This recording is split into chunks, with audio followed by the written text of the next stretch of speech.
नमस्कार दोस्तों। तो हिंडनबर्ग रिसर्च की जो सच्चाई है वो सामने आ चुकी है और अडानी ग्रुप को जिस तरीके से हिंडनबर्ग रिसर्च ने, ना ही सिर्फ अडानी ग्रुप को बल्कि जो पूरा इंडियन मार्केट है उसको जिस तरीके से हिंडनबर्ग रिसर्च ने अटैक करने की कोशिश करी थी, वो अब पूरी सच्चाई जो है वो उजागर हो चुकी है। आरोप यहाँ पर Indian national Congress, Indian overseas Congress के ऊपर भी लगे हैं। आरोप कई सारे बड़े नेता जो हैं इंडियन ओवरसीज़ कांग्रेस के, उनके ऊपर भी लगे हैं कि उनकी मिली भगत थी हिंडनबर्ग रिसर्च के साथ, और ये बहुत बड़े आरोप हैं और इस आरोप को पूरे प्रूफ के साथ लगाया गया है। जवाब यहाँ पर इंडियन ओवरसीज़ कांग्रेस को भी इस चीज़ का देना पड़ेगा। इसी में ये भी दिखाया गया कि किस तरीके से इसराइल की मोसाद ने भारत को, या आप कह लो कि अडानी ग्रुप को पूरी तरीके से बचा लिया, भारत के मार्केट को पूरी तरीके से बचाने की कोशिश मोसाद ने करी थी पहले ही इस चीज़ की इन्फॉर्मेशन देकर के। सो डिटेल में चर्चा करते हैं इस पूरे डिस्कशन के ऊपर। काफ़ी इंटरेस्टिंग वीडियो ये होने वाली है।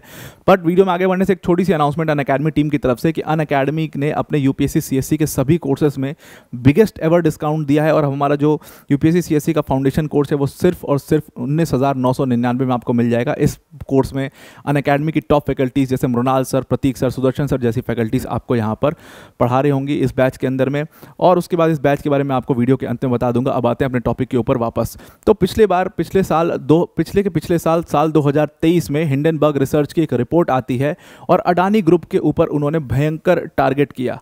उसके बाद समय बदला, इलेक्शन हुए, इलेक्शन के बाद जो बाइडेन इलेक्शन में हार गए, समय बिल्कुल बदल जाता है और हिंडनबर्ग रिसर्च के ऑफिस से एक अचानक से इन्फॉर्मेशन आती है कि भाई हम अपने ऑफिस को बंद कर रहे हैं।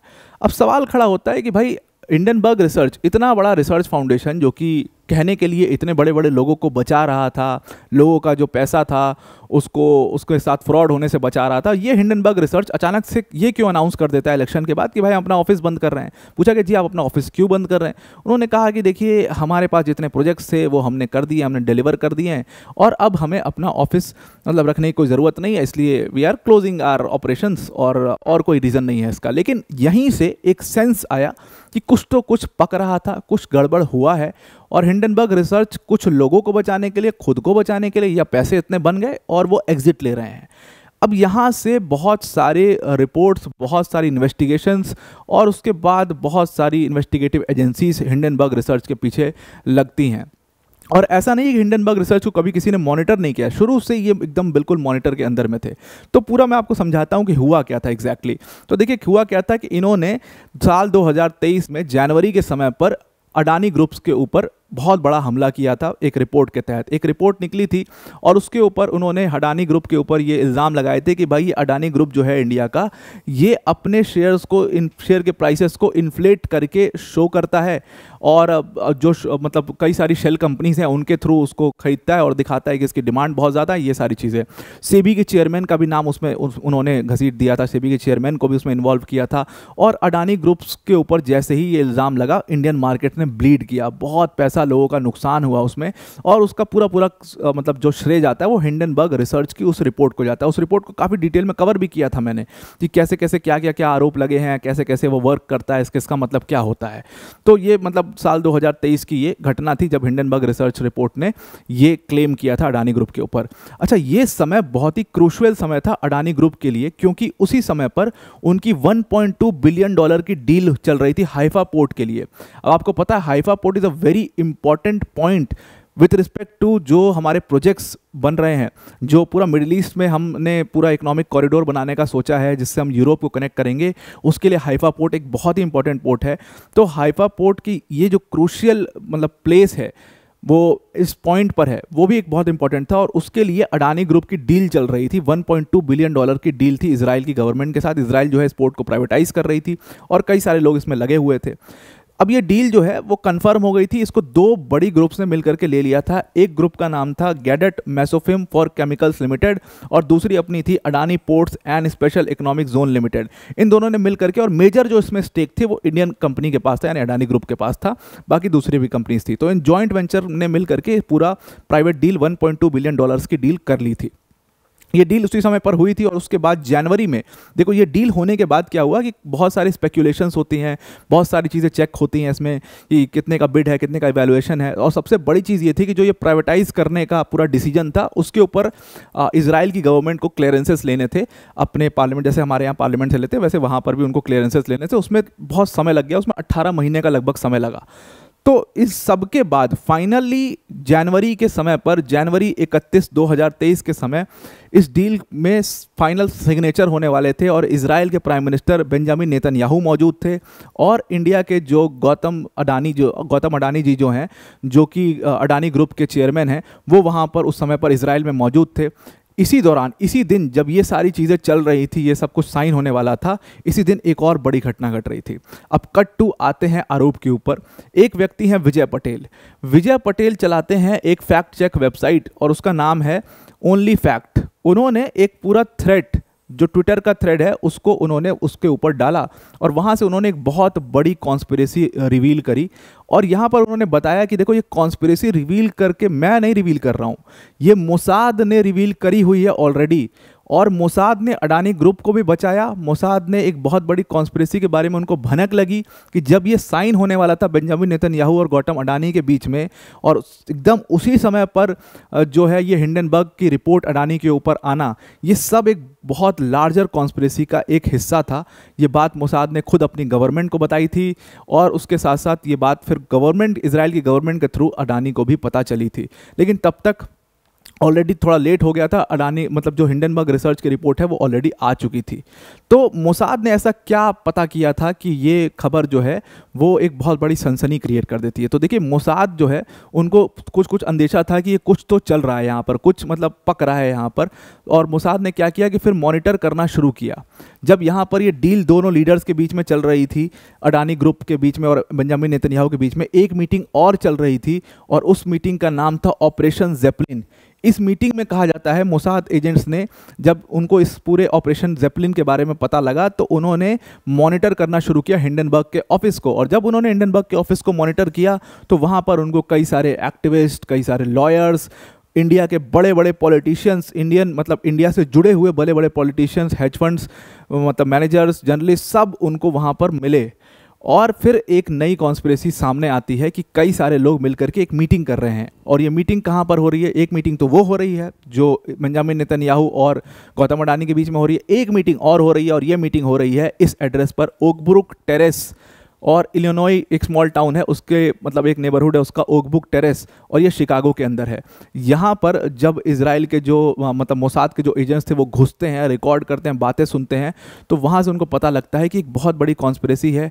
और यहाँ पर उनका कहना था, जो मोसाद के एजेंट्स हैं, उनका कहना था कि भाई यहाँ पर एक एसेट मैनेजमेंट फर्म का बंदा मौजूद था, उसके साथ इंडिया के बड़े एक्टिविस्ट यहाँ पर मौजूद थे, उसके साथ साथ यूरोप, कनाडा, ऑस्ट्रेलिया, यूएस, इन सब के भी एक्टिविस्ट या आप कह लो पॉलिटिशियंस वहाँ पर मौजूद थे। और एक डिस्कशन चल रही थी, और वो डिस्कशन अडानी के शेयर्स के ऊपर थी। हिंडनबर्ग रिसर्च को क्या करना है, रिपोर्ट में क्या आना चाहिए, इन सारी चीज़ों के ऊपर वो डिस्कशंस चल रही थी। तुरंत इसकी इत्तला तुरंत इजराइल की गवर्नमेंट को किया जाता है, और उसके बाद अडानी ग्रुप को किया जाता है।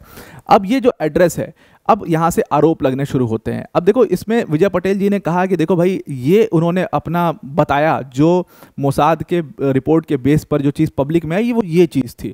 लेकिन मोसाद अब ये थोड़ी बताएगा कि कौन लोग थे, किसको मैंने देखा, वहाँ पर कौन कौन था, ये सब तो मोसाद बताएगा ना, उनकी रिपोर्ट पब्लिक में है।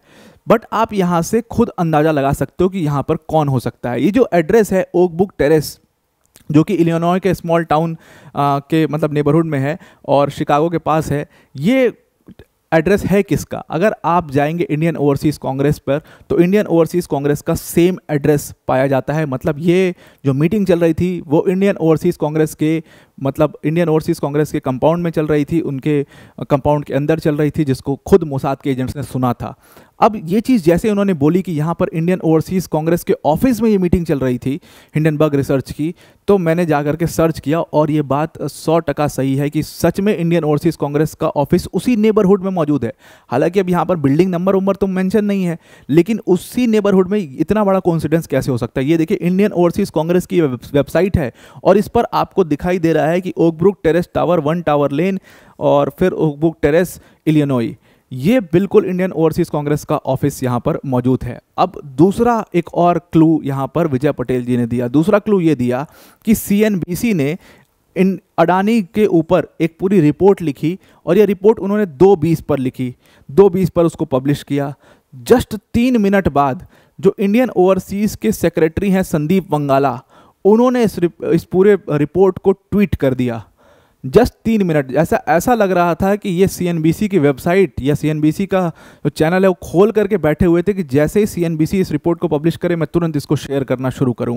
मतलब इट वाज हिज जॉब, जैसे लग रहा था कि वो उनका काम ही, वो एकदम खोल के वेबसाइट बैठे हुए थे। मतलब कोई रिपोर्ट आती है, फिर वो थोड़ा सा वो घूमती है सर्कल में, वायरल होती है, फिर धीरे धीरे लोगों तक पहुँचती है, हम 10 जगह पर उसको देखते हैं, तब उसमें थोड़ा 1 आध घंटे 2 घंटे 3 घंटे का टाइम लगता है अगर उसके बात करते हैं। और ये एक बहुत बड़ा क्लू है और बहुत बड़ा इल्ज़ाम है इंडियन ओवरसीज कांग्रेस के ऊपर, जो उन्होंने हिंडनबर्ग रिसर्च के साथ मिल करके अडानी ग्रुप को टारगेट करने की कोशिश करी है, इंडियन मार्केट्स को टारगेट करने की कोशिश करी है। अब उनको इस चीज़ का जवाब तो ऑब्वियसली देना पड़ेगा। सवाल बहुत सारे लोगों ने उठाया है।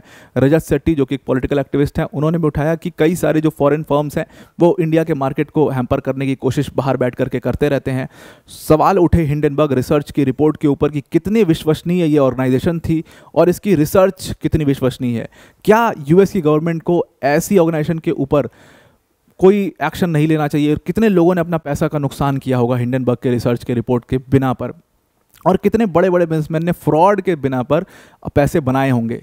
ये वही मामला चल रहा था जो एक हल्ला किया जाता है, एक अफवाह उड़ाई जाती है, फिर मार्केट नीचे गिरता है, फिर लोग वहाँ पर खरीदते हैं और फिर मार्केट ऊपर जाता है, लोग बेच करके वहाँ से एनीवे प्रॉफिट बना करके निकल जाते हैं। जो अपने एक छोटा सा उदाहरण यूएस में अभी देखा।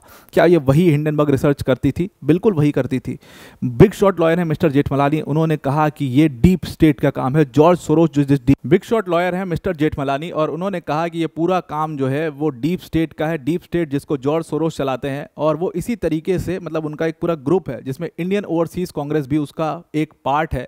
और ये जो डीप स्टेट है ये बेसिकली इकोनॉमिक टेररिज्म फैलाने का काम करता है। अब ये एक बहुत बड़ा आरोप है इंडियन ओवरसीज कांग्रेस के ऊपर, जिसका जवाब उनको देना होगा। इस आरोप के बारे में आप क्या सोचते हैं ये ज़रूर से ज़रूर बताइएगा। तो आई होप आपको ये पूरा आर्टिकल समझ में आ गया होगा। वीडियो को एंड करने से पहले अनअकैडमी टीम की तरफ से एक बहुत बड़ी अनाउंसमेंट है कि अनअकैडमी ने अपने यूपीएससी सीएससी के सभी कोर्सेज में आपको सीधा सीधा बिगेस्ट एवर डिस्काउंट देकर के कोर्स फीस को सिर्फ और सिर्फ 19,999 का कर दिया है। इस कोर्स फीस में आपको अनअकैडमी की टॉप फैकल्टीज जैसे मृणाल सर, प्रतीक सर, सुदर्शन सर जैसी फैकल्टीज यहाँ पर आपको पढ़ा रही होंगी। पूरा अपने आप में कंप्लीट प्रोग्राम है। जीएस, सीसैट, टेस्ट सीरीज सब कुछ इसमें इन्वॉल्व है। मेंस की जो टेस्ट सीरीज है उसका इवैल्यूएशन होगा, डेडिकेटेड डाउट सॉल्विंग सेशंस होंगे और 1-to-1 मेंटरशिप भी इसमें इन्वॉल्व होगा। एक बार आप ये सब्सक्रिप्शन खरीदते हैं तो आपको अनअकैडमी के सारे कोर्सेज फ्री ऑफ कॉस्ट इसमें मिल जाते हैं। तो आई होप आपको पूरा आर्टिकल समझ में आ गया होगा। आज के लिए इतना ही। Thank you and have a nice day.